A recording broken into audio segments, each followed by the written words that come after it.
أنا أسمع صراخ جماعة العشوائيات المتجاوزين، زين. يقولون ما استخدموا ويانا الرحمة فوق القانون، استخدم السيف. لا، أنا مو من جماعة السيف، أنا من جماعة علي بن أبي طالب، فما استخدم السيف. والعدل أيضا يراد له لا ما يخالف.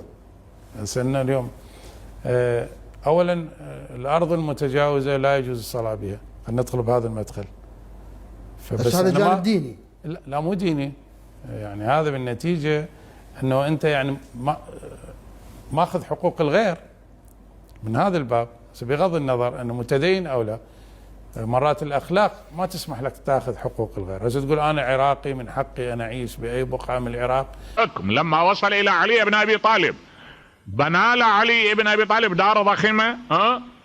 يعني مثلا احنا نعرف أن المتوكل وصل إلى الحكم بنى قصرا كلفا بيت المال 400,000 دينار ب400,000 دينار. زين.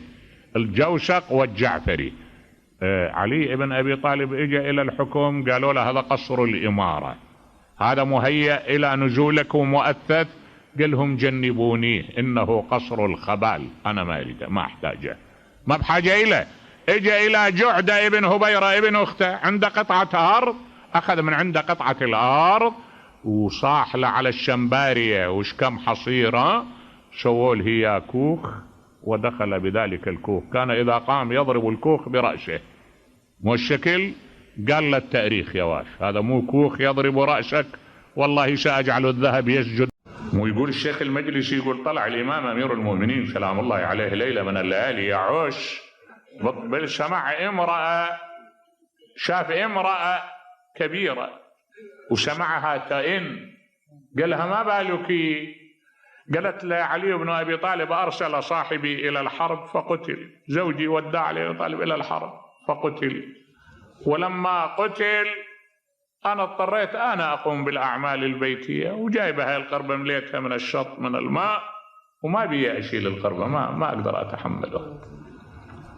قال لها يا ويح علي بن أبي طالب طنياه. أخذ القربة عنها حملها وأقبل إلى البيت.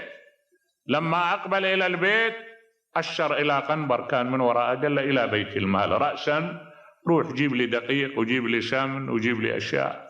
وقال لها أوقد النار، وبدأ يصنع لها الطعام. تقول له بأبي وما تعرفه، بأبي وأمي دعني أنفخ عنك النار. يقول لها لا، دعي هذه النار لئلا تلفح وجه ابن أبي طالب النار غدا. سامحي لعلي بن أبي طالب، يعني أنت غفلوا عنك الكتاب، بس إن شاء الله علي بن أبي طالب ما يغفل عنك. ما خرج من البيت إلا بعد أن اطمأن أنها الثغرة انشدت. ولعل بالحجاز أو اليمام من لا طمع له بالقرص ولا عهد له بالشبع، أأبيتم إبطانا وحولي بطون غرتا. هاي الصورة اللي يحاول أمير المؤمنين أن يضعنا بها.